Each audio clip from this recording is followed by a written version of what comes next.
imaginan que le hacen un examen de física cuántica a una persona que quiere ser bibliotecario?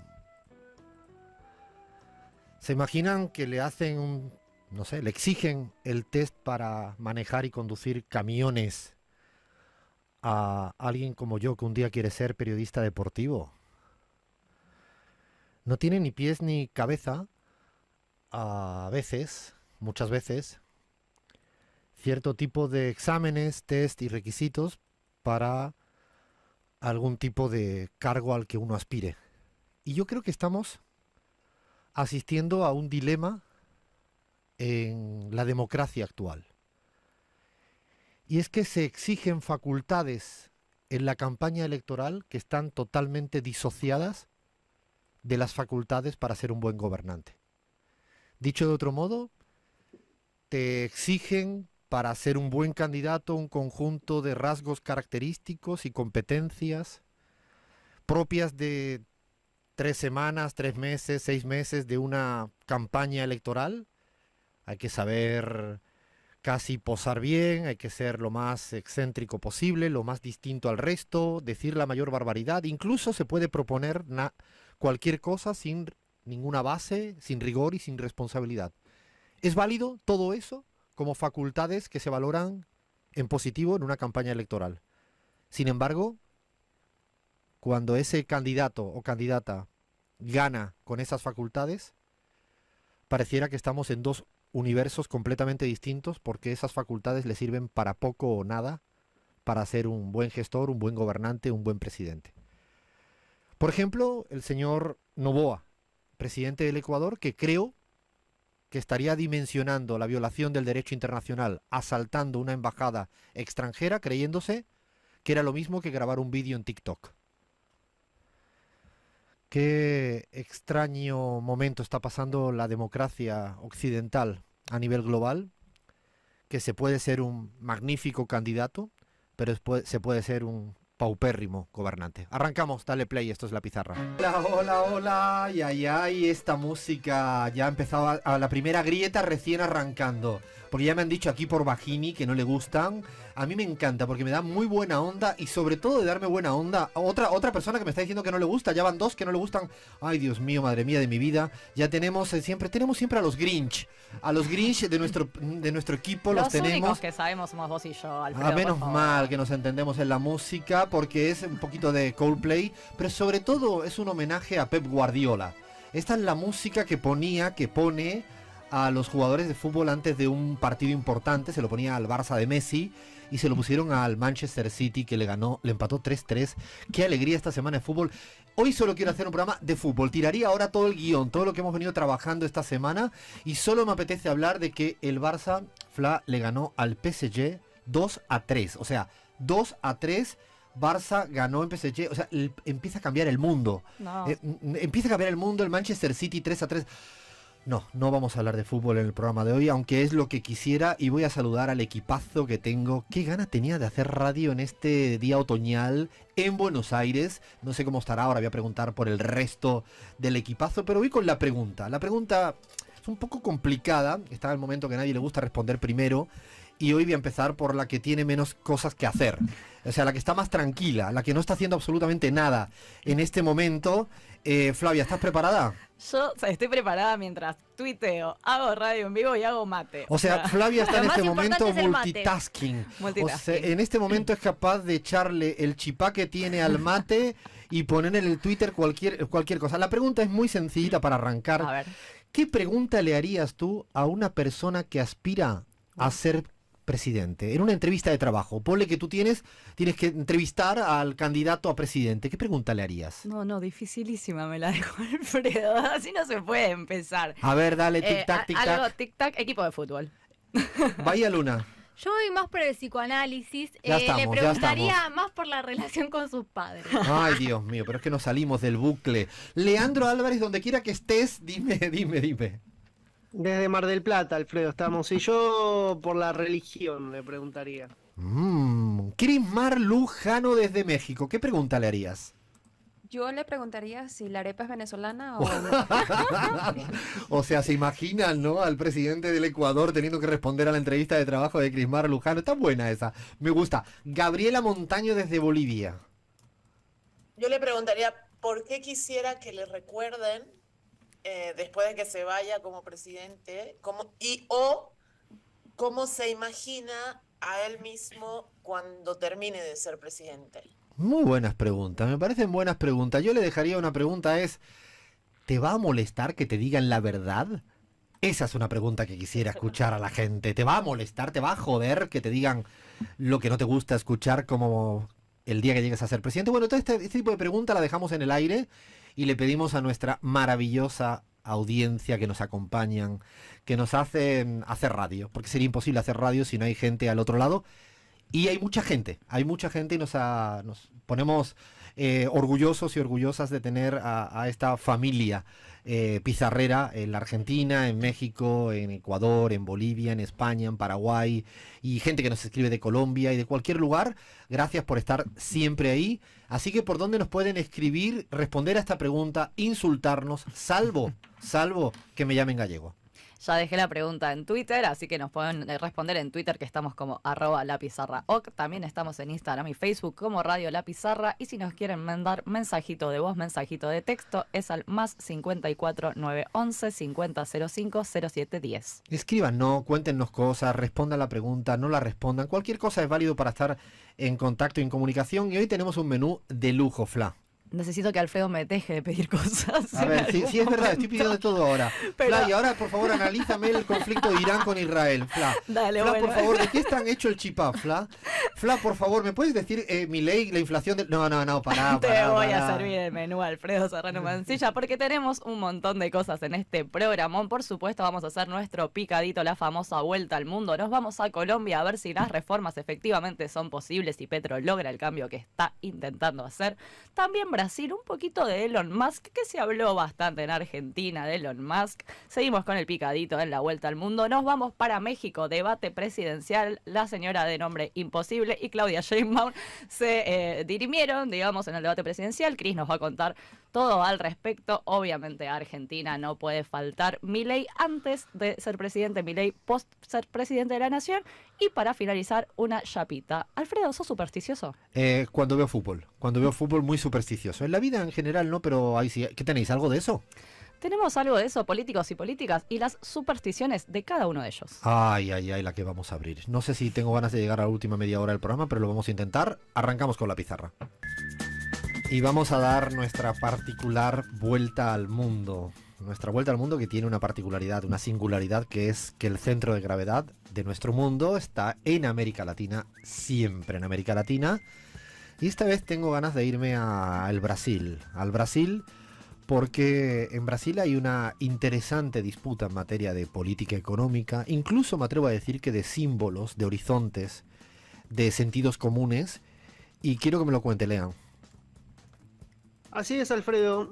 Podemos decir que se abrió una disputa esta semana que viene ya desde antes entre nada más y nada menos que el empresario magnate, dueño de Tesla, de Twitter, porque me gusta seguir diciéndole Twitter, estamos hablando de Elon Musk, contra el Estado brasileño. Y esta historia la podemos titular como: en algunos países quizás los magnates no hacen todo lo que quieren hacer. ¿Por qué? Porque ¿qué fue lo que pasó? Este martes el titular del Supremo Tribunal Federal de Brasil, Alexandre de Moraes, ordenó que la policía interrogue a los ejecutivos de la plataforma Twitter radicados en Brasil. ¿Qué fue lo que pasó? Bueno, este órgano, que es el responsable principal del Poder Judicial en Brasil, apunta a la existencia de indicios de que nada más y nada menos que Elon Musk haya instigado a la comisión de delitos y haya obstruido a la justicia. Y hay que decir, Alfredo, que mucho antes que ese encuentro tan festejado entre Milei y Elon Musk, el dueño de Twitter había visitado Brasil en 2022 y anduvo a los abrazos con Jair Bolsonaro. Tesla se radicó en Brasil, pero ¿qué fue lo que pasó? El gobierno de Lula da Silva no les regaló el monopolio, donde, por ejemplo, marcas chinas como Vide están teniendo un mejor desarrollo actualmente que Tesla en una, entre comillas, libre competencia, ¿no? Como le gustan a ellos. Lo cierto es que Frente a los ataques públicos de Elon Musk, que está muy enojado con la justicia brasileña y también con Lula da Silva, Lula afirmó por estas redes sociales: algunos millonarios extranjeros deberán adaptarse a las normas brasileñas. Esto lo hizo en respuesta a que Musk había amenazado con no cumplir las leyes y volver a poner en órbita a unos usuarios, influencers, negacionistas del golpe, extremistas, que habían instigado el golpe de Estado y que fueron, gracias a la justicia brasileña, fueron dados de baja en esta red social. ¿Y qué fue lo que dijo Musk por Twitter? Ese juez debería renunciar o ser objeto de juicio político, y también a Lula da Silva lo calificó como un perro. Estamos hablando de una intromisión abierta en la política interna y en la soberanía de un país. A ver, no es una historia nueva que los magnates, que los multimillonarios intervengan en las políticas locales, ¿no? Lo cierto es que ahora lo hacen con nombre y apellido, lo hacen con firma y a través, y con toda, digamos, y con toda impunidad, ¿no, Alfredo? No, y hay un trasfondo de todo lo que estás planteando, Lean, que me está haciendo reflexionar, y es la confusión que puede tener un magnate multimillonario en creer que tanta riqueza como tienen acaudalada y concentrada en una persona, que a veces puede ser superior incluso al Producto Interno Bruto de cualquier otro país, cosa que de facto lo es posible que se confundan el criterio de la democracia con el criterio de concentración económica y piensen que pueden ir a Brasil o a cualquier otro país del mundo, de América Latina, creyendo que su poder de decisión por su cuenta corriente en el banco de turno es superior incluso al balance de las cuentas de un banco central.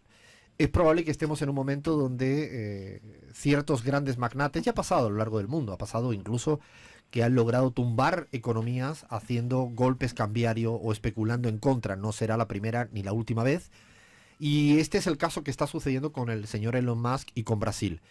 Pero es sumamente interesante cómo Brasil apela a su soberanía democrática, a sus órganos judiciales y a su modelo económico avalado en las urnas por la población brasileña, y le está diciendo no, aquí se juega con otras reglas. Y es un debate más allá de la telenovela interesante para reflexionar a nivel global, ¿no? Cuánto un país o un gobierno electo democráticamente pues puede decirle a un multimillonario, pues no estamos a favor del monopolio, te toca respetar las normas, la regla, aunque ladres y patalees en contra del poder judicial de turno. Insisto, para mi gusto es un tema interesante para reflexionar en estos tiempos que corren, de cómo se puede abordar la relación, porque es una relación exterior, ya no son las relaciones exteriores país-país, también las relaciones exteriores son país multimillonario. O sea, fíjense que ya es lo mismo tener una relación entre Brasil y Francia que entre Brasil y Elon Musk. Fíjense el cambio de paradigma fuerte en la política exterior, ¿no, Lean? Sí, Alfredo, y también hay que decir en este caso, en el caso brasileño, es que siento un precedente de alguna forma, porque la justicia brasileña determina la inclusión de Elon Musk, de la persona Elon Musk, en una investigación sobre la existencia de una red dedicada a difundir noticias falsas y ataques contra la democracia brasileña, y también determina una investigación aparte contra Elon Musk por el crimen de lo que sería obstrucción a la justicia en procesos por asociación para delinquir e incitación al crimen. A ver, se le acusa de delitos muy graves, y hay una realidad también, Alfredo, que cómo está avanzando la causa contra Jair Bolsonaro. También Perdona, Lean, pero es que estás dando para mí en otra clave, y es que en el fondo, además de lo que hemos planteado hasta ahora, acabas de abrir el otro elemento, y es que Elon Musk estaba defendiendo la política económica de Bolsonaro por una suerte de estaba a favor de sus propios intereses. Es decir, no solo hay un debate de fondo de la magnitud que decíamos en clave geopolítica, sino también, en el fondo, los multimillonarios del mundo ganan mucho más plata con algunas políticas económicas que con otras. Y efectivamente había una defensa acérrima al señor Jair Bolsonaro por parte de Elon Musk, porque le habían puesto unas reglas del juego parecida a la que le puso a Neymar en el mundo futbolístico para que no pagara impuestos. Esto hace que probablemente también venga un conflicto de esta magnitud. Yo creo que también podríamos hoy en día casi ordenar los gobiernos en América Latina en base a qué tipo de relación quieren con los magnates del mundo. Es sumamente interesante. Es una buena chapa, te digo. Es una buena yapa, sí. Podríamos empezar a identificar los que están en un lado y los que están en otro, porque en el fondo no es una cuestión de amistad, es una cuestión de a dónde va la riqueza económica de un país. No, después podemos hacer folclore y show, pero el tema es mucho más allá de eso y es a qué precio pagan los de servicios de telecomunicaciones, quién se quedan con las energías de un país. O sea, más allá de una foto, no nos perdamos nunca de vista de lo verdaderamente importante, Lean. Sí, Alfredo, disculpa, se me fue internet un segundito, no sé en qué me había quedado, les estaba contando cómo la justicia brasileña había avanzado efectivamente con estas dos causas, y hay que decir también que podemos afirmar finalmente que hay un modelo realmente muy distinto al que plantea de relación del gobierno de Lula da Silva con magnates como Elon Musk, a diferencia de lo que plantea el gobierno de Javier Milei, que a día de hoy todavía no se sabe muy bien cuál es el beneficio finalmente que le trae a Argentina esta relación carnal, ¿no?, que plantea Javier Milei con estos magnates. Bueno, en Brasil se ha demostrado que tienen problemas graves con la democracia, con el funcionamiento de la democracia. Seguiremos mirando la política económica brasilera porque das muestras de que es algo distinto, y en el tratamiento con los multimillonarios casi lo dejamos para futuras investigaciones porque amerita hurgar bien en ese tipo de relaciones, insisto, más allá de una foto. Seguimos en la pizarra. Y seguimos dando nuestra vuelta al mundo en la pizarra, aquí compartiendo un mate en los estudios de Radio 10 en la Argentina. Me pueden ver tomando mate, ¿no? Te pueden ver efectivamente. Esto está pasando. De hecho, están llegando mensajitos y ahora en vivo, twitch.tv/Alfred Serramansi, un gaditano tomando mate, también por el YouTube de Radio 10, ahí nos pueden estar viendo y ver a Alfredo tomar mate y analizar, por supuesto, América Latina y el mundo. Cuando uno ha superado la prueba de tomar mate, no es tomar mate, es tomar mate sin poner cara de orto. O sea, es tomar mate sin poner cara así como ¿Estás queriendo achinado. decir que no te gusta el No, mate? al revés. La primera vez que tomé mate en mi vida cometí dos errores. Uno es mover la bombilla. No, el típico.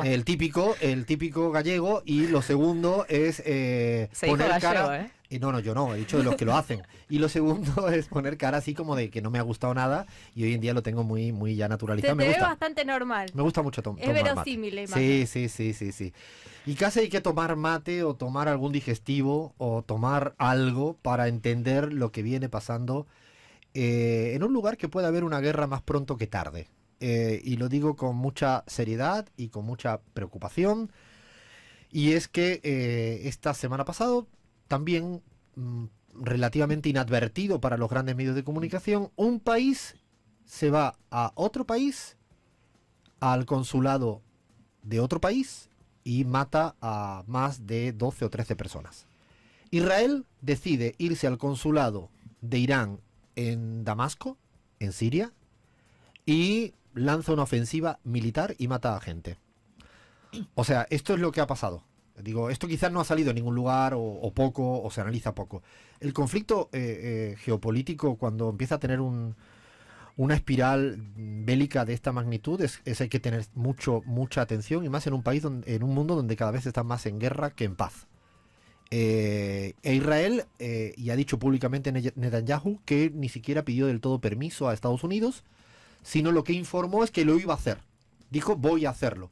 Que es una forma también de decirle a los Estados Unidos, no vamos a depender de todo lo que nos dicen porque no habéis sido suficientemente duro en el Consejo de Seguridad de Naciones Unidas para estar totalmente en contra del alto al fuego, que era lo que le estaba exigiendo el gobierno israelita al presidente Biden.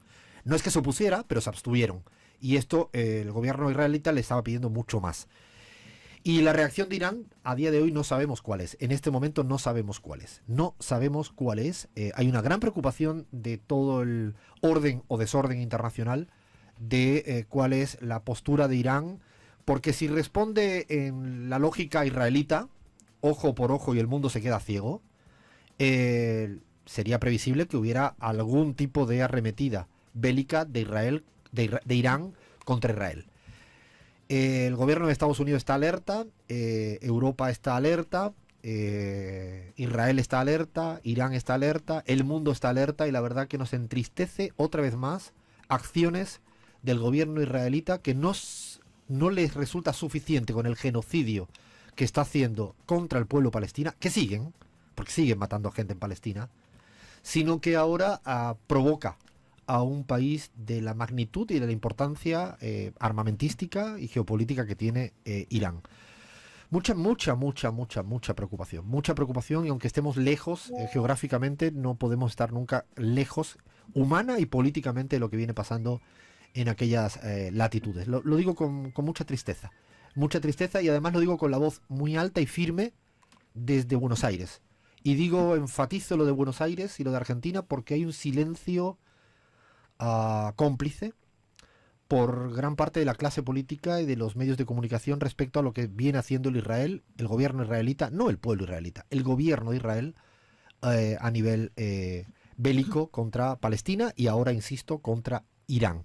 Máxima preocupación. No dejo de decirlo, lo voy a decir tantas veces, y en esto tengo la sensación de que no hay grieta al interior de los y las pizarreras, porque nos duele a todas y todos en el alma lo que viene pasando por aquellas latitudes, a veces con implicaciones que uno no dimensiona de lo que puede hacer para América Latina. Eso es cierto, que afortunadamente hay gobiernos en la región que han dicho paren eso, paren, y entre ellos uno de los ejemplos siempre ha sido Colombia, no el único. Afortunadamente han sido otro. Gustavo Petro ha sido claro, firme, taxativo en decirle que paren ya de una pinche vez, lo voy a decir con tono casi mexicano, a esto, y hilvano con Colombia porque Gustavo Petro sigue siendo firme contra lo que pasa de Israel contra Palestina, pero también en materia de salud.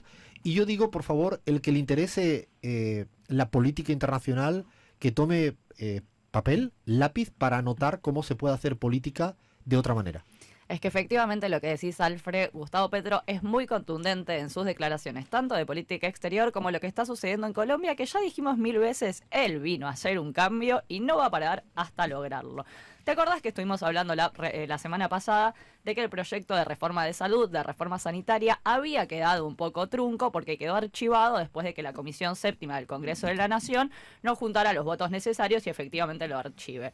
¿Esto fue suficiente para que Gustavo Petro diga, bueno, a otra cosa? Por supuesto que no. O sea, le dicen que no en el Congreso porque no tiene mayoría, pero no se queda de brazos cruzados. No, por supuesto que no, porque él realmente, y ya lo dijo muchas veces, está dispuesto a ir a fondo con las reformas, e incluso le ha pedido a la gente, te acordarás, que salga a la calle, que banquen las políticas. O sea, Alfred, realmente lo que quiere Gustavo es un cambio. Entonces, bueno, él lo que dijo es que de todas maneras va a intervenir y va a hacer decretos si no sale la reforma de salud. Primero, por supuesto, él va a hacer todas las vías que corresponden. Entonces, lo primero que ya había hecho antes de que quede trunco en el Senado era intervenir a las dos promotoras privadas de la salud más grandes del país, que son Sanitas y Nueva EPS. Pero esta semana hay un cambio nuevo, que es un anuncio del ministro de Salud, que dijo que va a pedir por decreto que ADRES, que sería una especie de banco público de recursos de la salud, le gire directamente dinero a las clínicas y hospitales. Al respecto tenemos un tuit de Gustavo Petro que explica la situación y dice que la ley permite girar directamente a hospitales y clínicas públicas y privadas, esto que están haciendo, y que lo van a hacer con el objetivo de darle eficacia a la utilización de los recursos públicos de la salud. Otro de los anuncios que hicieron por decreto es que se va a poner en marcha la creación de un grupo de promotores de salud para mejorar el acceso en zonas apartadas. Esto es muy importante en la reforma que busca Petro. Pero además de todo esto, ayer, o sea, esto pasó hace muy poquito, desde un cabildo abierto en Cartagena, Gustavo Petro llamó al Congreso de la República y les pidió por favor que salven la reforma de salud porque todavía se encuentra en discusión. Esto es hacer política. Lo que acaba de decir Flavia es hacer política. Lo demás es hacer contabilidad de Exacto. cuántos legisladores tengo en una cámara. Total. Hacer política es, tú intentas tu iniciativa, acorde a tus principios, acorde a lo que te ha votado la ciudadanía, vas, lo intentas, ves si sumas o no, respetando las reglas institucionales, pierdes y busca otras herramientas legales y democráticas para intentar llevar a cabo lo que le has propuesto a la ciudadanía y por lo cual has sido votado para ser presidente. Inclusive haces política y le vuelves a decir al Congreso, como acaba de decir Flavia, es revisen esto porque yo voy a intentar sacarlo por cualquier otra vía, ¿no? De hecho, te explico cómo es que por qué Petro sigue pidiendo esto, si el Congreso archivó esta reforma. Es que la verdad que todavía hay esperanzas porque el Pacto Histórico presentó una objeción a esa votación negativa, lo cual abre una ventana de oportunidad para que se revise esto en el legislativo, digamos. No es que él está haciendo algo ni legal, ni inconstitucional, ni fuera de todos los parámetros legales, sino lo que pide es que se vuelva a discutir la objeción, en este caso presentada por el Pacto Histórico, y que se reactive el debate sobre la reforma a la salud. Esta objeción, como te digo, Alfred, es una oportunidad incluso para reevaluar y ajustar el proyecto de la reforma y ver si se logran algunos otros consensos, porque sabemos que en la política a veces hay que negociar para lograr lo que quiere, y él lo que quiere es un cambio. Es exactamente, dices, tiene que buscar la flexibilidad suficiente sin renunciar a la esencia ideológica de la Exacto. reforma. Es decir, esto es lo virtuoso de la política. La dificultad de la política es saber cuál es tu fuerza de partida e intentar transformar las cosas, respetando las reglas del juego, pero nunca, nunca regalando a la primera derrota, ¿no? Tus propuestas por los cuales fueron votados. ¿Qué te evoca este tipo de hacer política, Gaby, cuando hablamos del caso de Gustavo Petro, Francia Márquez y tantas compañeras y compañeros que están detrás de esta transformación y cambio en Colombia? Sobre todo la voluntad de no dejarse vencer por el statu quo, digamos, ¿no? O sea, la claridad de que la gente lo votó para que se transforme la educación, se transforme la salud, y en la medida en que él dé esa batalla, la gente le va a apoyar. La gente puede dejarte de apoyar en política cuando dejas de dar la batalla, no necesariamente cuando no logras todo lo que querías. En política es muy probable que la gente te deje de apoyar cuando te ve dejando y abandonando la batalla, ¿no? Eso fundamentalmente. Es importante aprender un poco de lo que viene pasando en Colombia. No, y acá también quería agregar, Alfred, que es algo que dijimos muchas veces, pero me parece realmente interesante, sobre todo en el caso colombiano, que es esta apelación constante que tiene Petro al pueblo colombiano. Lo estamos haciendo juntos, no lo estoy haciendo yo, Gustavo Petro, Francia Márquez, el gobierno. Obviamente ellos tienen la vía legal, la vía política, el gobierno, pero le pide todo el tiempo al pueblo: ustedes salgan, ustedes pidan, son reformas para y por ustedes. De hecho, es que él desde primera hora, y nos lo dijo a nosotros en los micrófonos de la pizarra, si yo no tengo un apoyo social mayoritario en las calles, en las instancias por donde el pueblo puede comunicarse, probablemente voy a tener menos fuerza para lograr el cambio que quiero. Y creo que eso es un aprendizaje en el siglo XXI para hacer política. Seguimos en la pizarra. El equipo ya está moviendo el esqueleto. Zapata se queda de Lila Downs. Qué linda canción, ¿eh? Qué linda canción que me lleva, pero además hay canciones que tienen la capacidad de teletransportarte directamente a un país. Esta, si no le lleva a la gente que nos escucha a México, es imposible, y nos vamos para México. Nos vamos para México porque la semana pasada habíamos prometido, y de vez en cuando cumplimos nuestra promesa, que había debate presidencial el domingo pasado. Y aquí hay constancia que más de una y de dos y de tres hemos visto el debate presidencial. Hay que hacer análisis del debate presidencial. Me imagino que después del debate presidencial, el tercero en disputa, que ya ni me acuerdo del nombre, pero ahora Crismar me va a decir el nombre, me va a decir que superó todo y que ya es el nuevo presidente. No, Cris, ponle seriedad a esto, por favor. Ay, Alfredo, a ver, ¿cómo vieron el debate? Yo... En diferido yo en diferido. Yo también. Efectivamente. Te No, pregunté, bueno, de sí. hecho, te pregunté el lunes cómo había estado para saber cómo había ido, porque no lo había visto en vivo. Sí, no, fue tarde en hora mexicana, así que bueno, el cambio de horario no ayudó para quienes estaban intentando verlo desde Argentina. Pero bueno, Alfredo, se llegó el primer debate presidencial de cara a las elecciones mexicanas, y bueno, creo que en resumen, algo de lo que hemos venido diciendo programa tras programa es que creo que se enfrentaron dos visiones de país completamente distintas. Esto fue más que evidente en este debate presidencial, un intento además de por ahí de tercera vía que no caló tanto, pero digamos que análisis por candidatos, yo creo que empezando con Claudia Sheinbaum, bueno, sin dudas no hubo sobresaltos, creo que no hubo sorpresas en el sentido de que se mostró suelta, preparada, en control, y yo creo que en menos de 2 horas, bueno, demostró por qué tiene la ventaja que tiene de más de 20 puntos por encima de la siguiente propuesta, que es la candidata del PRIAN, ¿no? Yo creo que, bueno, entre las cuestiones a destacar Tú le estás de su llamando Prian ya. participación. O sea, espérate un momento porque acabas de explícale tú, o Fue sea, nuevo. porque esto es nuevo. O sea, ya fíjate que, No, que es Chris Marr, muchísimo más fácil. Chris Marr ha evitado de decir, porque es difícil, no PRI, es fácil. PAN, PRD. O sea, PRIM, PAN, PRD, que es casi un trabalenguas de la cantidad de siglas que han metido juntos de los tres partidos que ya no tienen nada que hacer, y es el baile de siglas que la señora Xochitl Gálvez ha dicho, mi partido, y Chris, ¿por qué le has llamado Prian? Bueno, porque la candidata Sheinbaum, Claudia Sheinbaum, lo ha calificado así. Y bueno, yo creo que entre las cuestiones que, como te decía Alfredo, de destacar de su participación, una de las cuestiones que como sorprendió, digamos, porque contra pronóstico se apoyó Claudia Sheinbaum muchísimo más en sus méritos, en sus propios logros obtenidos durante su gestión como jefa de gobierno de la Ciudad de México, en lugar de hacerlo fácil, ¿no? Que era pues guindarse, digamos, en esa amplia aprobación con la que cuenta AMLO y respalda básicamente su candidatura.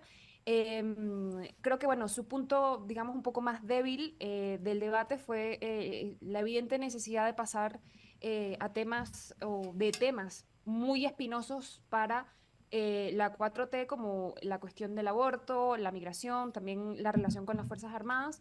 Pero bueno, dicho esto, yo creo que está a la vista el proyecto de país que tiene y que ofrece Claudia Sheinbaum, que es construir, ¿no?, el segundo piso de la cuarta transformación. Y nota a pie de página, creo que para aquellos quienes criticaron con alevosía, digamos, a la candidata, pues me parece injusto indilgarle el tema este de una supuesta política antiaborto, entendiendo que las mayorías legislativas de Morena han posibilitado la despenalización del aborto en 8 estados de México. Eso como nota a pie de página, Alfredo. Es importante, me quedo con, de todo lo que has dicho, destaco, resalto la importancia que tiene para México en la política mexicana, en las elecciones mexicanas, en el caso de Claudia Sheinbaum, que es nítido su proyecto de país. Has utilizado estos términos y me parece fundamental. Es un proyecto de país, habla y es un proyecto de país. No hay como, no sé, pirotecnia, no puede haber, pero la centralidad es un proyecto de país. Y lo otro con lo que me quedo es que los ensayos de terceras vías en América Latina, me acuerdo del centro de Fajardo, que no existió más, en Colombia, o algunos otros intentos que ha habido en América Latina. Acabas de decir, la tercera vía también pasó inadvertida como ensayo político electoral en México, y lo dices, entiendo, por el tercer candidato que intenta quedarse con la tercera vía, ¿no? Claro, porque yo creo que además en el debate le entendió muy bien su papel a jugar de segundo y en este sentido atacar a quien sí puede vencer, ¿no? Digamos, en este caso a la candidata del PRIAN, a la candidata Xochitl Gálvez, que, bueno, estuvo muy nerviosa, imprecisa, llena de Muy lugares nerviosa, comunes muy en el... nerviosa, muy nerviosa. Muy Me llamó la nerviosa. atención eso. Claro, porque yo creo que, bueno, para quienes seguimos la campaña presidencial, bueno, sabemos que Xochitl Gálvez no cuenta con la mejor oratoria, de hecho tiene bastantes ¿Habló en inglés? dificultades para memorizar. No. No habló en inglés, pero propuso que una de sus propuestas estrellas es que llevar el inglés a todos las escuelas privadas Para aprender de, ella, o de- sea, es una autopropuesta para Exactamente. ella. Y yo creo que, bueno, dos opciones respecto a su participación, y es que o no se preparó o sí lo hizo. Y yo creo que ambas respuestas realmente preocupan porque además, bueno, decía, ¿no? Hilando la idea anterior, creo que cayó en estas cuestiones de lugares comunes del marketing político, atacar el carácter de su oponente a base de prejuicios, de género, además, ¿no? En el primer debate presidencial de dos mujeres le aconsejaron, presumimos, llamar a su contrincante la dama de hielo y sin corazón, ¿no? Estos estereotipos obsoletos de cómo se le señala a las mujeres en la política. Hizo uso del artilugio más bajo de la política, además, que es instrumentalizar tragedias para, bueno, con réditos electorales. Y además yo creo que personalmente, bueno, fue bochornoso verle leer su mensaje final. Y bueno, Alfredo coronó con una torpeza además política, en el sentido de que no dijo, ni siquiera se le ocurrió nombrar, por ejemplo, las elecciones al Congreso, ¿no? En donde se podía esperar que, bueno, Morena obtenga una mayoría calificada. Así que no sé si es una mala candidata o realmente es la derrota anticipada de la oposición que no tiene un proyecto de país, ¿no? Eso que dices, Cris, para mí es el gran aprendizaje de situaciones electorales que van más allá de la candidatura. Creo que para mí es fundamental cuando a veces hay una elección que no la puede ganar una candidata opositora. Es cierto que no tiene probablemente las virtudes eh, no que se le presupone a una buena candidata en un momento difícil. Xochitl creo que como siempre pasa en la vida, es mucho más fácil correr 100 metros que correr un maratón de 50 kilómetros. Los primeros 100 metros lo hizo correcto, llamó la atención, parecía que era una candidata interesante, pero ya vas viendo, como tú planteas, que no tiene la habilidad para poder tener alocuciones claras, nítidas, no tiene estas habilidades. Pero a pesar de eso, inclusive teniendo la mejor candidata posible opositora, acabas de decir algo que para mí es fundamental. No hay rendija política para que pueda entrar a ser competitiva otra alternativa ideológica. Y eso es para mí es a veces algo que uno no dimensiona. Lo que uno piensa que siempre con un buen jingle o una buena candidata y por mucha verborrea que tenga puede ganar una elección. No, a veces hay condiciones políticas que es que este gobierno de AMLO y la 4T ha hecho bien las cosas, con sus cagadas, como no puede ser de otra manera, pero ha hecho bien las cosas. Cuando se hacen bien las cosas, se transforman los sentidos comunes, se cambian las cosas, no hay opciones ideológicas para el que lo intenta. Sí, yo coincido con eso, pero más allá de lo ideológico, me parece que la posibilidad también de Claudia es pararse en un paradigma de gestión que ella ya atravesó. También digamos. es eso, No, ella no es hizo un gestión. candidato que viene de afuera, que nadie sabe muy bien qué hizo. Tiene muchos años de gestión que se ven, uno puede recorrer, digamos, las actividades que hizo durante estos últimos 5 años, no paró un segundo. Entonces Sí. también eso se refleja más allá de lo ideológico en lo metodológico, Es un ¿no? currículum de gestión importante, muy importante. ¿Qué más viste del debate de la semana? Bueno, las encuestas todas estallaron, ¿no, Cris? O sea, yo no sé ahora cuánto le están dando, 48.000 millones de puntos a favor de Claudia. Bueno, todavía está, sí, lo esperado, digamos, ¿no? Repunta obviamente Claudia y bueno, habría que esperar porque no creo que cambie tanto el panorama, digamos, para Xochitl en tanto, bueno, tiene el voto duro ganado del PAN y de los anti-AMLO. Pero bueno, interesante que lo que decía al inicio sobre estas versiones de país, porque además uno ve en las campañas, ¿no? La cuestión esta de que Xochitl vive en un México totalmente diferente en el sentido de que, bueno, vive en un México enojado, ¿no? Con miedo. Ha habido de retomar lo que era antes de AMLO y eso es lo que expresa en su campaña. Mientras que Claudia, en la otra mano, si uno ve sus redes sociales, lo que se entiende es que hay esperanza y alegría, ¿no? Un país que está ávido también de seguir transformándose a favor de los menos favorecidos. No sé si Gaby creo que quería acotar algo. Sí, yo simplemente quería decir algo sobre las reglas del debate. Las reglas del debate no me gustaron para nada. Me parecen tiempos demasiado cortitos para que cualquiera pueda expresar una idea en relación a temas profundísimos como el modelo económico, o sea, ¿cómo haces para responder en tan pocos segundos, ¿no? Creo que eso genera que el debate se acote demasiado a eslogans y no a una posibilidad de comunicarse más con la población, ¿no? Y eso lo digo para cualquier candidato o candidata que tiene que enfrentarse a 15 segundos, creo, de responder cómo quiere el modelo económico en 15 segundos. De hecho, Es son prácticamente antinaturales imposible. porque la ciudadanía no debate así. Es llamativo que le pidan a dos candidatas debatir como la ciudadanía no debate. Pareciera otra paradoja más de las reglas electorales en democracia. Para cerrar, Cris, ¿qué destacarías más? Bueno, la pregunta final y es, ¿quién de estos tres candidatos pues vive en el mundo donde la mayoría de los mexicanos vive? Y yo creo que el camino está marcado y las encuestas en eso son bastante claras respecto quién se identifica con quién o con qué proyecto se identifican más los mexicanos. Yo realmente creo que lo decimos mucho y vamos a seguir diciéndolo. Recordamos que la elección presidencial es el día 2 de junio, que hay elecciones a la presidencia donde, como bien decía Cris, compiten dos mujeres, lo cual hace, si nos lo dijeran hace 6 años, 4 años, pensaríamos que era inimaginable. También hay una mujer posible nueva alcaldesa de Ciudad de México, gobernadora de Ciudad de México, hablamos de Clara Brugada, pero es para pensar a veces la política, los países como México, los países como Colombia también nos enseñan a entender otro tipo de debates, otro tipo de elecciones. Hoy se está plebiscitando sobre una reforma constitucional encima de la mesa. Y para cerrar el tema mexicano, porque lo queríamos decir, sigue el posicionamiento de México de evitar naturalizar la aberración que se ha hecho en contra de su embajada por la violación del derecho internacional del gobierno de Ecuador presidido por Noboa. Dicho de otro modo, México no quiere que se normalice ni naturalice este tipo de atropello a las reglas del derecho internacional y ha puesto todas sus armas jurídicas en el plano internacional para que existan consecuencias de algo que ojalá no se produzca más en la región.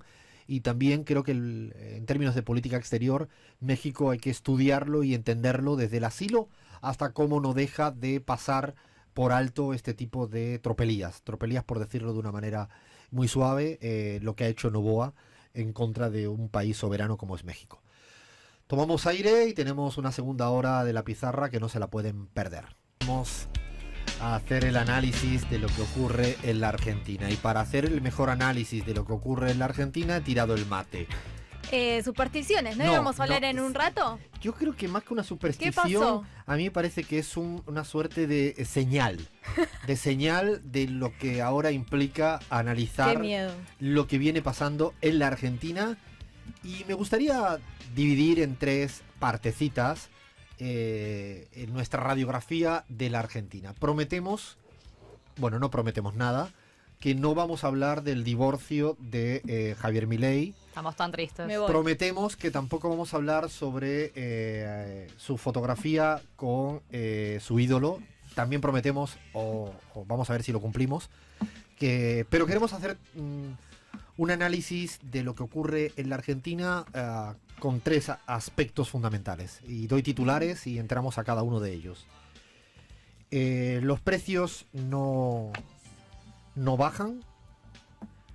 Verdades y mentiras del señor Javier Milei.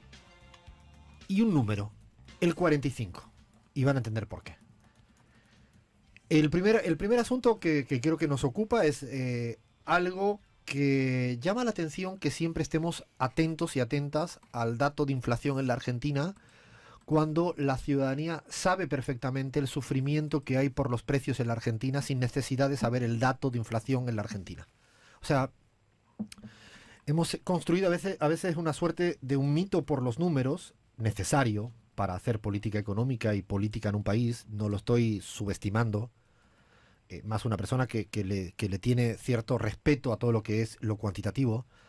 Pero lo que también es cierto es que la ciudadanía en la Argentina no necesita estar esperando al viernes el dato del INDEC para sentir el sufrimiento cotidiano por comprar un kilo de arroz, un cuarto de café, un cuarto de pan, un litro de leche, unos pañales, y así podríamos seguir y seguir y seguir hasta aburrir del sufrimiento cotidiano de la gente. Lo quiero poner encima de la mesa para no perder de perspectiva lo que es un dato de inflación. Porque si a veces uno se queda con lo numérico y saber si tiene 2 dígitos o 1 dígito, o si el 11 es menor que el 13, me parece que olvida el para qué le damos importancia a un número. El número es una herramienta complementaria que nos permite analizar lo que ocurre en una sociedad en materia, en este caso, de la subida del índice de precios. Es conocido el 11% de inflación del último mes pasado. Podríamos seguir aburriendo con número y decir que el primer trimestre del año el señor Milei tiene un acumulado del 50% de inflación. Si fuéramos muy rigurosos y quisiéramos medir cuánta es la inflación acumulada por el señor Javier Milei, tendríamos que tomar como base el mes de noviembre, y entonces diríamos que el acumulado de inflación de los 4 meses de gestión de Javier Milei está en torno al 90 y algo por ciento. Digo si somos muy rigurosos, porque sería el punto de partida. Así se calcula la inflación tomando como base el mes previo. Hemos visto que los datos de inflación de todo lo que tiene que ver con la educación se han disparado. Y podríamos seguir aburriendo con la subida de los precios. No puedo entender quién está feliz por un dato de inflación del 11% cuando el dato relativo de la inflación siempre es sobre una base que se viene acumulando. Dicho de otro modo, es que ya el precio de la leche, de un litro de leche, está tan alto que es difícil que siga creciendo a la velocidad que lo ha hecho los meses previos. O sea, deja de tener ya sentido el precio, que el incremento ya no puede crecer a la misma velocidad de los meses previos. Por eso, quien aplauda que el 11% es una buena noticia porque hay un ritmo, una tendencia de control de la inflación, creo que no está haciendo un análisis exhaustivo y riguroso de lo que ocurre en materia económica. Porque además es el 11% sobre un precio mayor. En términos absolutos significa que el 11% sobre un valor mayor, es una magnitud absoluta muy grande, muy grande. O sea, el 11% sobre el precio de la leche en este momento es mayor que un 15% sobre un precio menor. No perdamos de vista los valores relativos de las cosas. Y para eso solo hay que irse al supermercado y ver cuánto vale el precio de la leche. Ya hemos dicho por activa y por pasiva que hoy en día cualquier bien, yo le consulto todo el tiempo a mi mamá. Todo el tiempo. Y cualquier precio hoy en día en la Argentina, la mayoría de los precios están por encima de lo que cuesta un litro de leche, un litro de aceite, un kilo de arroz, un yogurt, una lata de atún, un cuarto de café, de lo que está hoy en día comprarlo en Madrid. Es decir, los precios en la Argentina están muy por encima de lo que están en España, por poner un ejemplo. Los salarios en la Argentina están muy por debajo de lo que están en España. Y ahí es donde quiero llegar a que, por favor, voy a pedir hoy en día un favor. Nunca más se repita el mantra, el mito, de que cuando cae la demanda bajan los precios. O sea, esto que decimos como si fuéramos loros, repitiendo una suerte de mito de la economía neoclásica, que lo usa el neoliberalismo, de que los precios bajan cuando cae la demanda. En la Argentina, Milei planificó una caída de la demanda. ¿Planificó? Es planificado. Esto es planificado lo que está pasando. Que la gente no pueda consumir es planificado. No es el orden natural de las cosas. Es planificado. Y la caída de la demanda provoca, o mejor dicho, no logra controlar la inflación. Pero es que sigo. El freno de la emisión monetaria, el otro mito, el control de la emisión monetaria, tampoco ha logrado controlar la inflación. ¿O es que controlar la inflación, pregunto al gobierno del señor Milei, significa que un 50% concentrado en un trimestre es un buen dato de inflación? ¿Para eso tanto esfuerzo en materia de emisión monetaria? ¿Y para eso tanto sacrificio de que la gente no pueda consumir nada? Pero es que no solo se caen dos mitos. Caída de demanda no provoca control de inflación. Control de emisión monetaria no controla inflación. Añado más mitos que se van derrumbando. El control del equilibrio fiscal, que tanto presume el señor Javier Milei, tampoco ha controlado la inflación. Tenemos tres variables que no están correlacionadas como está planteando el gobierno y los intelectuales orgánicos de Javier Milei. No se ha cumplido nada de lo que ha planteado. Caída de los salarios sería otra de las cuestiones. Ha caído el salario real de los argentinos, de las argentinas. Tampoco se ha traducido en control de los precios.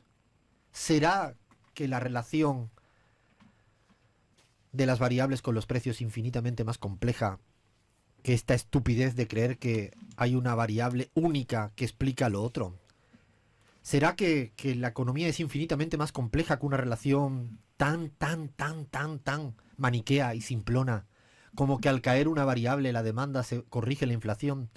No, esto es infinitamente mucho más complejo y lo que va demostrando es que el señor Javier Milei no tiene hoy en día capacidad para controlar la inflación a pesar de los controles planificados de la caída de demanda, del salario, de la emisión monetaria y del déficit fiscal. Y el problema que tiene el señor Milei es que se le va acabando las herramientas para seguir ajustando en salario, ajustando en demanda y ajustando en materia de gasto público. Se le va acabando el tablón de mando. Me imagino el señor con el control de mando, el Caputo, ¿no? Y sus secuaces, y no tiene palancas ya para mover. Porque además se le empieza a complicar algo que quizás no estaba en su Excel. Y es que cuando hay caída de demanda, cae la recaudación tributaria. Y cuando cae la recaudación tributaria, tiene menos ingresos públicos. Y por lo tanto ya no tiene mayor capacidad de ajustar en materia de gasto público. Se le van acabando las demandas porque no llegan los dólares que él preveía que iba a llegar. Porque la economía tampoco logra crecer al ritmo que él creía que iba a crecer. Porque la inflación no solo es en pesos, sino es una inflación en dólares. Y ustedes dirán, ¿por qué me importa a mí la inflación en dólares?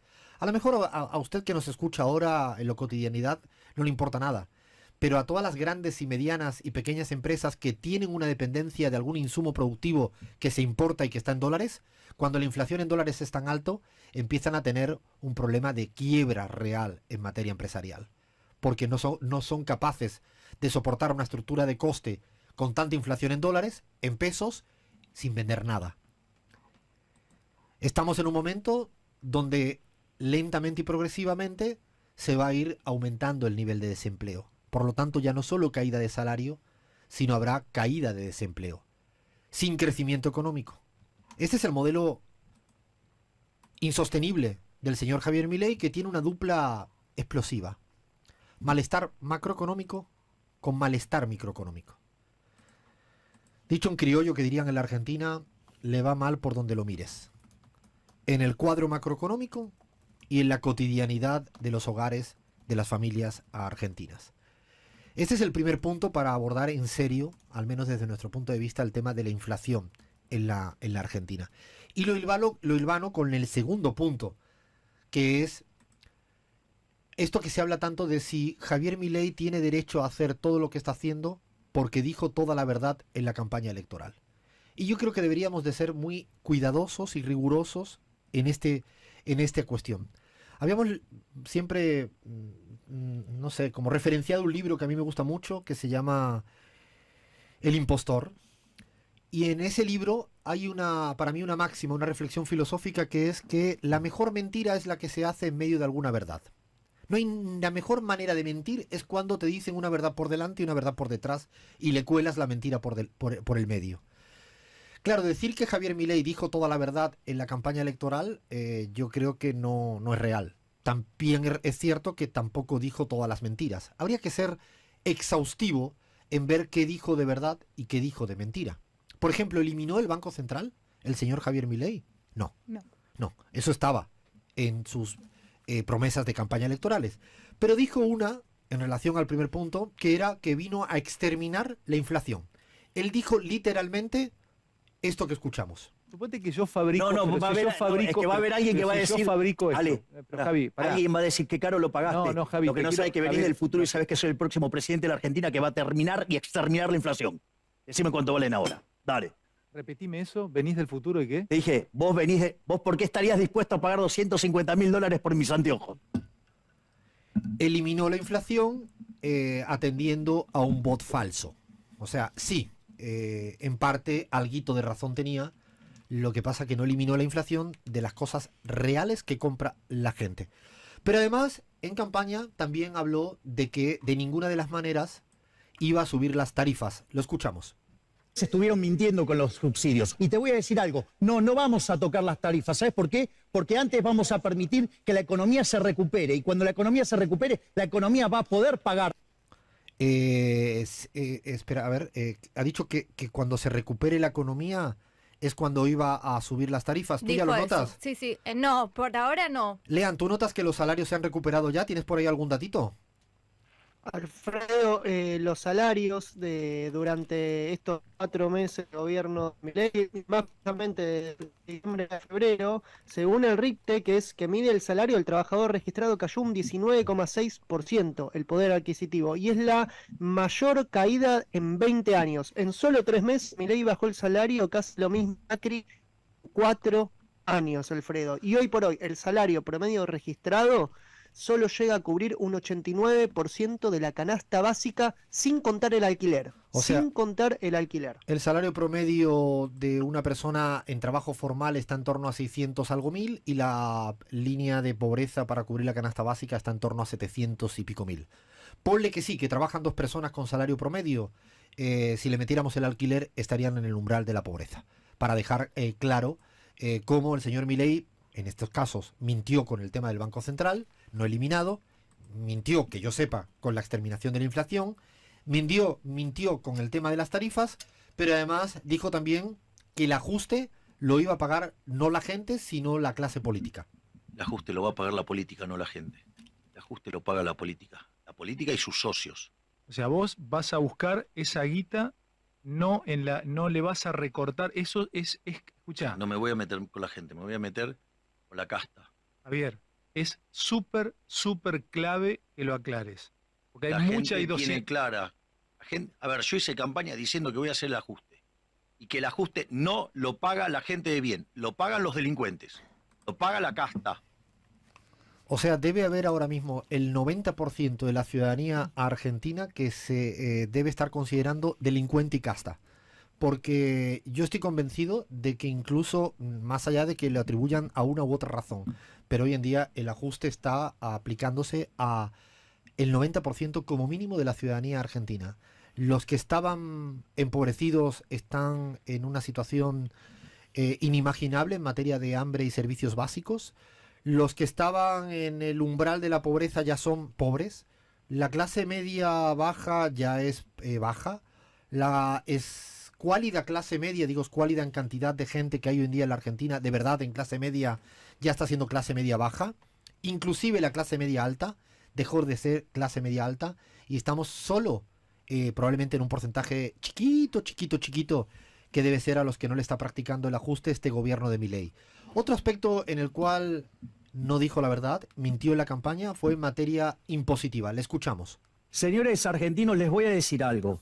Cambiemos y el kirchnerismo todo le subieron impuestos. Cuando le tuvieron que meter la mano en el bolsillo no tuvieron reparo alguno. Yo antes de subir un impuesto me corto un brazo. ¡Ay! Atención, médicos de la Argentina. Vayan preparando un quirófano para el señor Javier Milei si es que cumple con su promesa. En este momento, la próxima política tributaria es que mucha gente va a tener que pagar impuesto cuando el anterior gobierno no estaba pagando, me refiero al impuesto a las ganancias, por la modificación del mínimo exento. O sea, está inclusive haciendo fórmulas y subterfugios para que parte de la ciudadanía esté pagando impuestos con carácter retroactivo. Este es el modelo de Javier Milei, que dijo una mentira en medio probablemente de otras verdades, porque sí dijo algunas otras verdades, pero también nos intentaba demostrar durante la campaña electoral que era un experto en materia de crecimiento con dinero y sin dinero. Le escuchamos. Soy especialista en temas de crecimiento económico con y sin dinero. Por lo tanto, sé cómo hacer crecer a una economía, sé cómo crear puestos de trabajo de calidad con buenas remuneraciones, sé cómo terminar con la pobreza, sé cómo terminar con la indigencia. Estamos ahora escuchando a Javier Milei dando lecciones de el dinero y sin dinero, porque él se jactaba, presumía de ser realmente un experto en materia de crecimiento y lo que todos los indicadores, no hay un indicador, ningún indicador, ni siquiera los indicadores que provienen de usinas y de centros de investigación más afines en términos ideológicos, ninguno da una tasa de crecimiento en el primer trimestre y no presupone que tengamos ningún tipo de crecimiento a nivel del año 2024. Quizás lo que él debe estar contento con este panorama, lo que él pareciera que está contento es porque el riesgo país va mejorando. O sea, yo no sé cómo podría ser, imagínense que usted trabaja, soy calculador de riesgo país. ¿Y cómo le puede dar que mejora el riesgo país en la Argentina con todos estos indicadores oficiales? No estamos hablando de indicadores hechos por una institución marxista-leninista, sino estamos hablando por los indicadores oficiales desde inflación, crecimiento, caída de salario real, hasta tasa de desindustrialización. Por lo tanto, estos son los datos que hoy en día Milei tiene y probablemente dijo alguna verdad. Dijo que había una prioridad en su política exterior a favor de Estados Unidos e Israel y lo está cumpliendo. También dijo que iba a despedir empleados públicos y eso es verdad que lo está diciendo. Y que quiere privatizar muchas empresas en el país y eso lo está intentando cumplir. También dijo que iba a defender los monopolios privados y lo está intentando cumplir. Que iba a congelar la obra pública y está en ello. Y que iba a tener operaciones militares represivas contra cualquier tipo de manifestación y también está en ello. Es cierto que dijo verdades, pero no perdamos de vista que en medio de estas verdades ha mentido, como acabamos de demostrar, en 5 audios y que podríamos aburrir y aburrir y aburrir porque ha dicho muchas y muchas mentiras. Y el tercer elemento que quiero poner encima de la mesa en este análisis de lo que está ocurriendo en la Argentina, he dicho antes al principio un número, el 45. Ustedes dirán por qué se me había ocurrido decir el 45. Y esto es un análisis para todo el arco opositor en la Argentina. No dejo de lado ahora lo que hace el gobierno de Javier Milei y me paro un poco a pensar en lo que está haciendo, en lo que podría hacer, en lo que ha hecho el arco opositor, en un sentido amplio del término. Desde la clase política, hasta la clase dirigente sindical, hasta la clase que trabaja en los medios de comunicación, hasta la ciudadanía en general. A mí me llama poderosamente la atención que en el arco opositor, uno de los centralidades es una pregunta que he escuchado mucho y le voy a preguntar aquí a Bahía y a Fla, que las tengo aquí conmigo y que, no sé, al menos yo le he escuchado mucho en el arco opositor, es, ¿será ya que los que apoyaron a Javier Milei se han arrepentido de votar a Javier Milei? ¿Has escuchado esta pregunta o no, Fla? Sinceramente. Te voy a decir que hay un Twitter que se llama Arrepentidos de Javier Milei, así que... tal cual. Tal cual, Arrepentidos de Javier Milei. ¿Has escuchado en las conversaciones cotidianas, Bahía? No estoy haciendo ahora análisis. ¿Te has escuchado cuando estás con compañeros militantes, en tu familia, en la calle? ¿Esta pregunta recurrente? Sí, se ha escuchado está ese run de que hay arrepentidos de Milei. Yo fíjense que le llevo dando vueltas y vueltas en estos últimos días y semanas y por eso digo el 45. Yo no me voy a ocupar del 55% que le votó. Me voy a preocupar por el 45% que no le votó en segunda vuelta. Dicho de otro modo, el 45% que optó por una opción, propuesta política, ideológica, completamente distinta.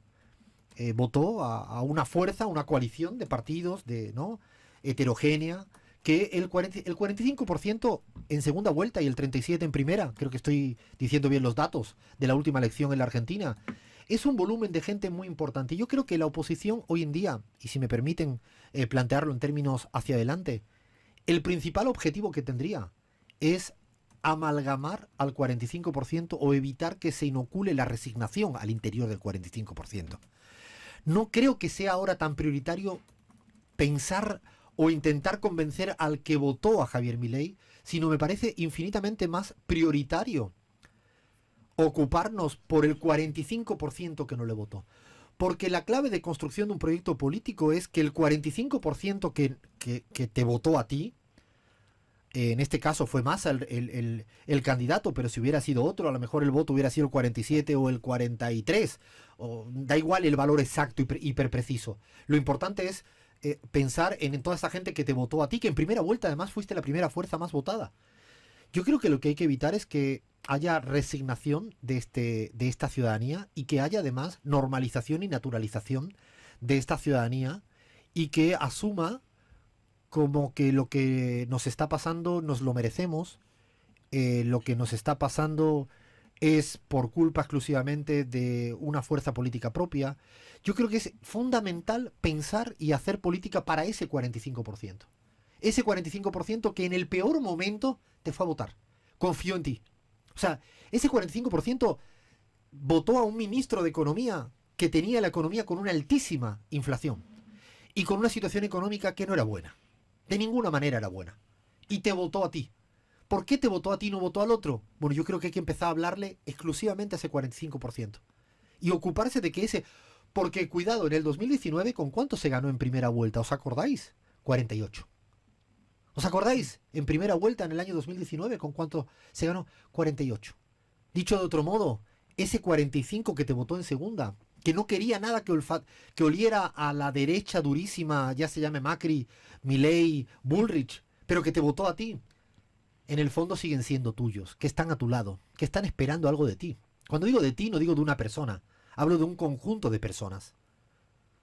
De hecho, Alfred, algo que me llama la atención de lo que decís, de esto que se habla mucho de los arrepentidos, no sé si les pasó ir a movilizaciones y ver mucho el cartel autoconvocados. Jubilados autoconvocados, docentes autoconvocados. Efectivamente, falta quien los amalgame, quien esté tomando todos esos reclamos y dejen de estar autoconvocados y haya una fuerza política que esté detrás diciendo, ok, convoquémoslos a todos. Una de las cosas peores que se hace en política es siempre quedarse como obnubilado por lo que logra el adversario. Y esto pasó en la Argentina en el 2015 cuando ganó Macri. Y ha pasado en muchos lugares de América Latina. Y en muchos lugares del mundo. Es rápidamente pensar por qué los votaron a ellos. Es cierto que este ejercicio hay que hacerlo. Pero yo diría que en términos de temporalidad y de etapas hay que preocuparse y ocuparse por el 45% que te votó a ti. Y yo creo que hay mecanismos para hablarle a esa ciudadanía. Yo, por ejemplo, no logro entender, y lo digo con mucho respeto, pero sí con mucha responsabilidad, no logro entender por qué las diferentes fuerzas que componen ese 45% no están en la Cámara de Diputados proponiendo, por ejemplo, que se prohíban o se eliminen las comisiones bancarias de los bancos en estos tiempos de emergencia. Una iniciativa legislativa, me imagino que se puede plantear. Más allá de contabilizar cuántos te van a apoyar esa iniciativa legislativa. A lo mejor no sale la iniciativa legislativa porque no tienes mayoría. A veces para construir mayorías tienes que tener derrotas. A veces para construir mayorías tienes que tener derrota. Pero sí, siempre y cuando la derrota tenga rigor, horizonte, empatía, sintonía con tu ciudadanía. Yo creo que hay una gran parte del 45% que está esperando señales de lucha, de alternativas, de soluciones, de respuesta, en las calles y en las instituciones. Y cuando digo en las calles y en las instituciones es porque ir al Congreso y plantear una iniciativa a favor de una vivienda digna en la Argentina, entendería, o aumentar el salario mínimo. ¿Por qué no se plantea lo que está planteando hoy en día Andrés Manuel López Obrador en términos de reforma constitucional, es de subir el salario siempre por encima de la inflación de manera legal y obligatoria? Yo creo que son aspectos para pensar hoy en día en la Argentina y no quedarnos absolutamente siempre hablando de los arrepentidos. Sí, es un tema interesante. Es un tema interesante porque votaron a veces a sus propios verdugos. Es cierto, pero me preocupa de verdad a pocos meses de la asunción de Javier Milei, ¿por qué no nos preocupamos y nos ocupamos de ese nuestro 45%? Un abrazo, Pablo, delegado de Cava. Yo le preguntaría por todas las cosas que le pregunta un psicólogo, un psicotécnico, y si no aprueba, como en este caso que no aprobaría a Milei, no estaría apto para ser presidente.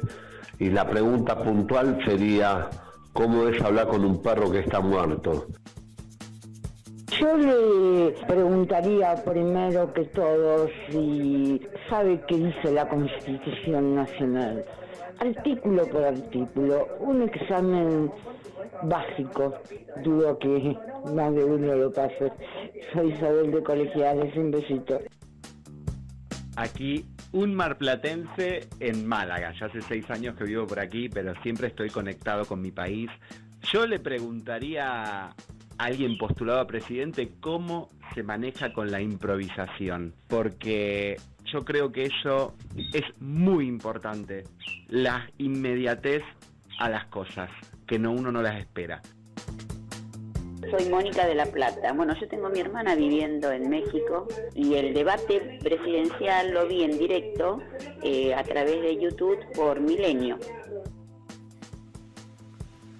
Gracias a todas y todos nuestros oyentes. Un beso para Pablo, para Isabel, para Mónica, para quien está en Málaga, que esa es mi tierra. Está ahí donde yo, cuando tenía 17 añitos, llegué la primera vez de mi vida a estudiar en la Facultad de Economía. Viví 5 maravillosos años en Málaga. ¿Dónde no viviste, Alfredo? Bueno, me tocó vivir, así que un beso para toda la gente también que nos escucha de afuera hay por ahí más mensajitos, ¿no, Flan? Hay mensajes por todos lados, Alfred, les agradecemos un montón, los leemos todo el tiempo, pero antes de eso les quería decir que pueden poner youtube.com/Radio La Pizarra, donde siempre dejamos cargados nuestros programas, porque en Twitter nos están pidiendo mucho que la columna de recién, que el análisis de Argentina lo dejemos, así que sepan que va a estar cargado en Canal Red también, por supuesto, estamos en un montón de lugares, pero si quieren verlo nosotros, youtube.com/Radio La Pizarra, en un ratito déjenos descargarlo, editarlo y ahí lo vamos a tener subido. En un ratito ya está todo disponible como siempre. Tenemos un equipazo de trabajo que hace posible que además esté todo muy ordenadito en nuestro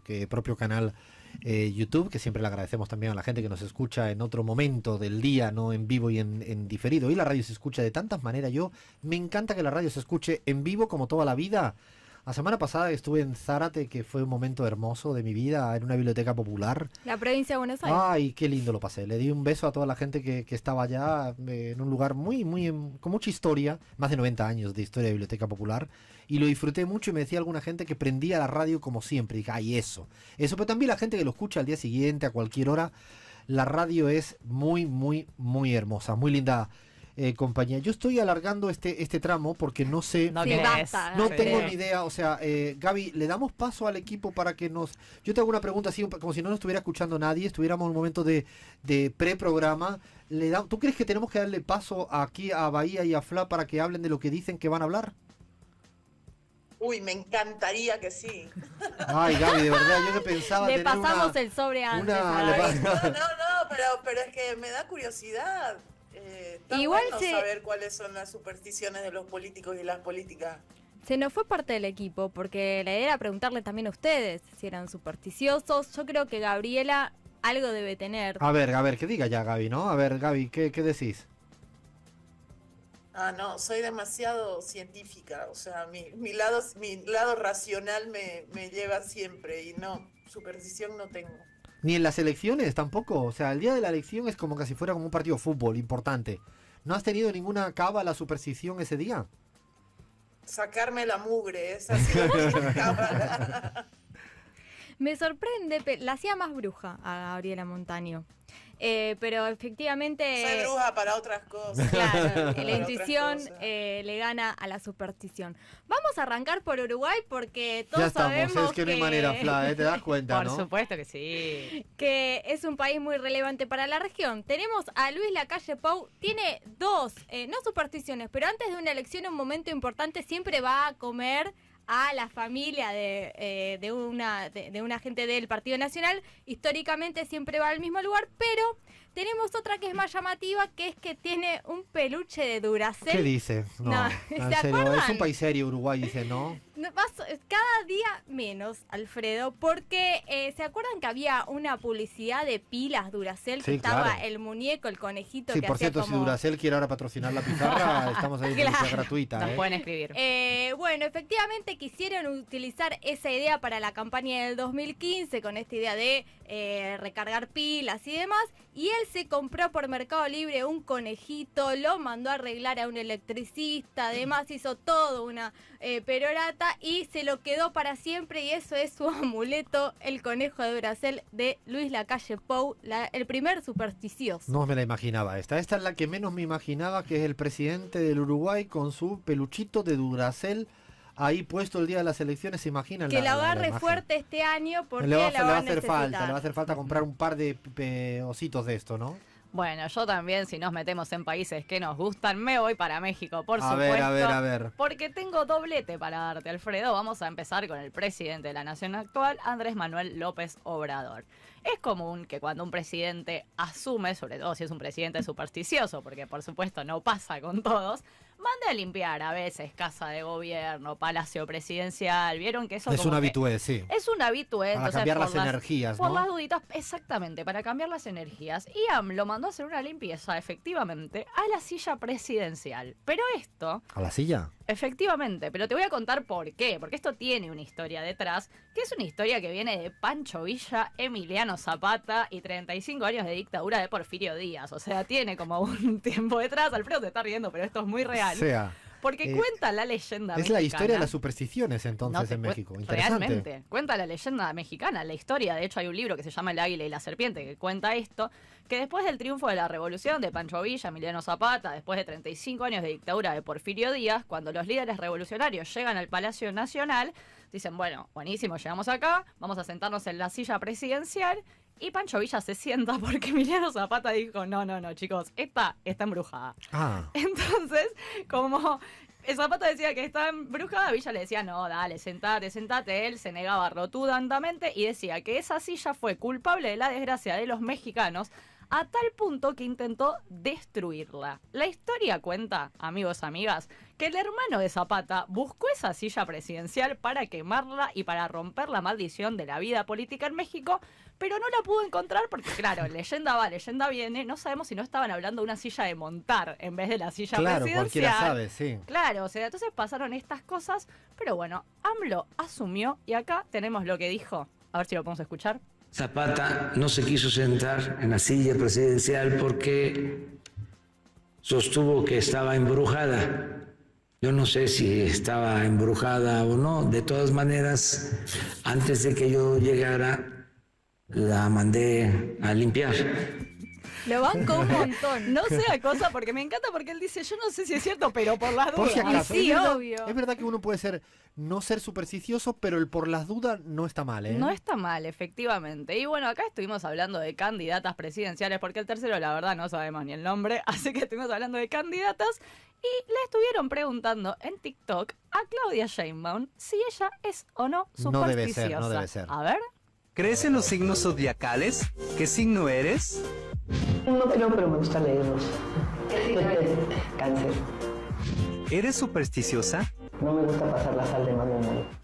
La sal, no le gusta pasar la sal O de sea, mano es- en mano. Gaby, científica como tú, pero fíjate que por si acaso, el tema de la sal. Bueno, pero mi abuelo era imposible que te pase la sal a la mano, pero así podía hacer cualquier cosa, cualquier firulete para no pasártela.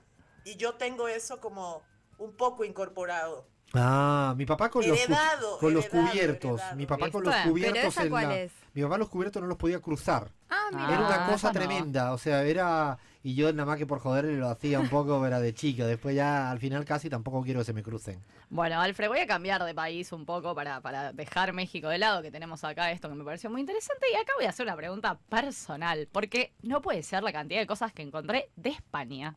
Ah, somos muy supersticiosos. Son muy supersticiosos los sí. españoles. Efectivamente, los españoles son muy supersticiosos y hay una que Es que después de Franco cualquier cosa, ¿eh? Bueno, O sea, claro. después de 40 años de Franco, imagino probando cualquier tipo de supersticiones y caía el viejo, ¿no? Hay una señora, Esperanza Aguirre, no sé si te Sí, suena. obvio, la por ultraderecha madrileña. expresidenta del Senado, Sí. ultraderecha, exacto, pero además, chicos y chicas, la reina de la superstición. ¿Ella? Ah, no sabía esta. Yo te voy a decir. Es la Vox del momento, era del Partido Popular, era la Exacto. ultraderecha, una persona muy importante. De hecho, se atisbaba que iba a ser posible candidata presidencial y nunca la dejaron.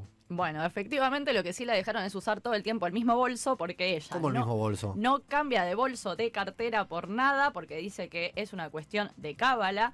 Es abiertamente supersticiosa, ha hablado en entrevistas de que la sal justamente de mano en mano no se pasa, que siempre tiene que usar la misma cartera, el mismo bolso, y que cree en la existencia, me aprendí un término español, de personas gafes. Gafe, claro, O sea, que dan mala es suerte. el Jetta, ¿no? Claro, básicamente que da Bueno, mala suerte. ese creemos El también Mufa, un poco. ¿no? Y sí. El Bueno, Mufa, sí. y dice que las rehuye a estas personas. Vamos a escuchar lo que dice esta persona que se considera un talismán. Oye, ¿tú eres supersticiosa? Sí. ¿De verdad? Últimamente hemos comido 13, Pero no, tú, me ha ¿tú crees pasado que nada todavía. ¿En la política hay gafes? ¿En la política? Sí. Pero vamos. ¿De verdad? Yo creo que tú y yo no somos gafes. No. Fíjate tú que yo he salido viva de un accidente de helicóptero. También de un atentado en Bombay. Cualquiera diría que haber pasado por esas dos experiencias es de tener muy mala suerte, pero ella se considera un talismán. Fíjate que no le funcionó porque nunca fue presidenta y era su sueño, yo creo, las supersticiones con la señora Esperanza Aguirre, pero es cierto que la cultura española es muy de eso, muy. Igual debo decirte que no le habrá funcionado para ser presidenta, Pero pero, esquivó sí el algo- accidente, está- claro. no, esquivó dos cosas, un atentado y un accidente Es de verdad, es Móstoles, verdad. que fue tras un acto de campaña, y de hecho quiero decir que Rajoy estaba con ella en el momento del accidente y se salvó, bueno, todos se salvaron. Y mucha gente le dijo a Rajoy, te salvaste solo porque estabas con ella. O sea, realmente hay gente que cree que ella es un talismán. Qué autoestima igual, ¿no? Creerse uno mismo un talismán. Porque Rajoy igual respondió y dijo, no, chicos, yo no me salvé porque me salvé. La verdad que nada que ver. Pero, bueno, evidentemente esta persona sí se cree un talismán de la política española. 2 datitos muy rápido.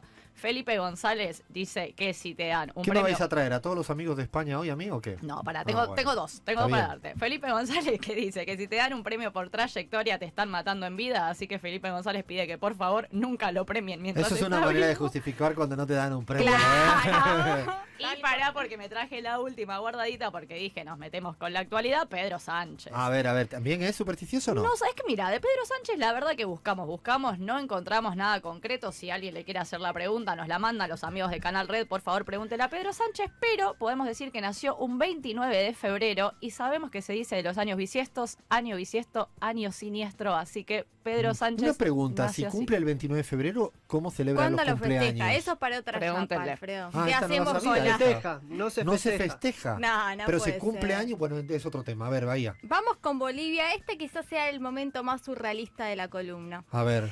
Es ingrato, es tragicómico. Vamos a escuchar este audio de la derecha boliviana a pocos días que se dio el golpe de Estado contra Evo Morales. ¡Atamos a Satanás, serpiente antigua, espíritus eleguadas y todos los demonios de la brujería! ¡Los atamos y los enviamos al abismo en esta hora! Y con el toque del shofar establecemos un nuevo tiempo en los cielos de Bolivia. ¡Satanás, fuera de Bolivia! ¡Ahora, fuera de Bolivia! Una persona hablando en un modo Milei no podría llegar nunca a ser presidente, ¿no? ¿Este lo fue? Este no lo fue. Estamos hablando del ritual de Camacho y sus seguidores. Uy, le fue como el culo porque está en la Bastante cárcel. mal. O sea, está mal. Sí, y te das cuenta por el tono y está el video también, es gente que no está muy bien y fue todo bastante violento, evocando a una superstición. Esto ahí no es colectiva. inteligencia artificial. No, realmente no, está chequeado. Es el hombre de la ultraderecha de Santa Cruz, que fue de los más artífices del golpe de Estado, ¿no? Contra Evo Morales y su gobierno en el año 2019. Gaby, ¿tú cómo ves el tema de las supersticiones allá en Bolivia? ¿Están así la gente o no? Sí, hay mucha superstición también en Bolivia, algunas heredadas de España y otras... No nos echéis la culpa, porfa, Gaby, que ya estaba, yo ya aguanté mucho esto. Y otras que son muy características nuestras y propias.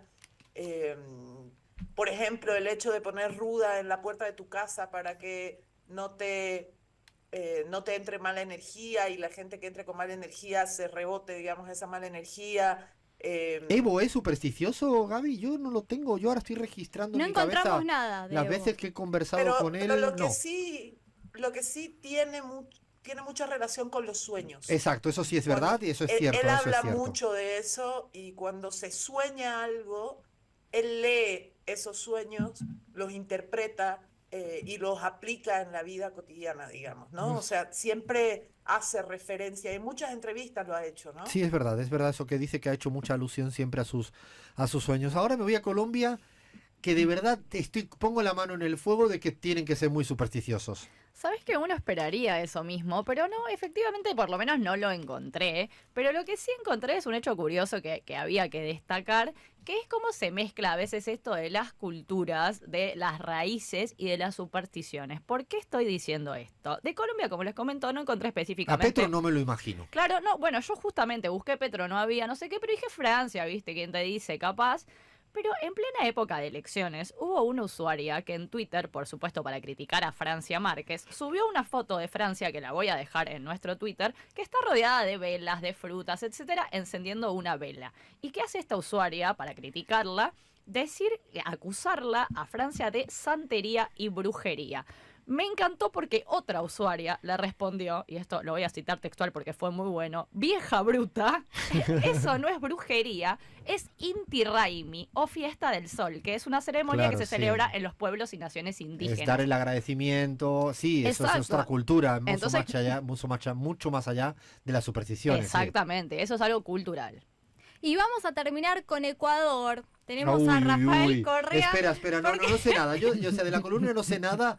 Yo diría que Rafael tiene que tener todas las supersticiones. ¿No ¿eh? les pasó alguna vez? Yo creo que Alfredo, me animo a decir que sí te pasa, que tenés esa remera, porque que siempre ganás con esa, que nunca te va mal. Ah, no, hay que esa ponérsela siempre, hay que esa- ponérsela. seguramente que es negra, que tenés un Y par. sí, bueno, yo tengo Eh, todas negras, con lo cual ahí está fácil. Bueno, es una prenda. Correa tiene con los zapatos, usa siempre los mismos zapatos en ocasiones importantes, y un cinturón que también lo lleva siempre, que tiene un momento importante. Yo creo que todos tenemos esa prenda que decimos, con esta siempre me va bastante bien. Ah, no, pensaba que teníamos audio. No. tenemos Ah, audio esto hay de que claro, porque chequearlo, es de ¿eh? prenda. Esto claro. para mí hay que chequearlo porque... Hay que chequearlo. Le voy a poner un Twitter en vivo a Rafael, a ver si Sí, nos hay que manda. probar. Se lo voy a porque poner yo no- ahora. O sea, ¿y de Argentina tenemos algo Tenemos para de terminar? Argentina, Para terminar, sí, a ver, para terminar. ¿quién es supersticioso en la política argentina o supersticiosa? Mauricio Macri, aunque no lo creamos, ¿se acuerdan todo el lío que se O sea, al armó? poder económico le llamamos superstición, no. No, Ah, no, bueno. estamos hablando en términos más concretos. Ok. La supuesta macumba que había dejado Cristina Fernández de Kirchner antes de entregarle el bastón presidencial, bueno, Cristina lo cuenta en el siguiente audio. Es lo que yo cuento en el libro con el tema de la Asunción, cuando decían que no, que yo no había querido entregar, y fíjate, que yo no había querido entregarle el bastón, ahora dicen que le he dicho la macumba. ¿Vos te imaginás si trascendiera, si yo hubiera hecho, no, yo no recibo esto porque le hizo una macumba, no sé quién, salgo en la tapa de ya sabemos dónde, con un caldero revolviéndolo y un sombrero de punta. Sí, la bruja.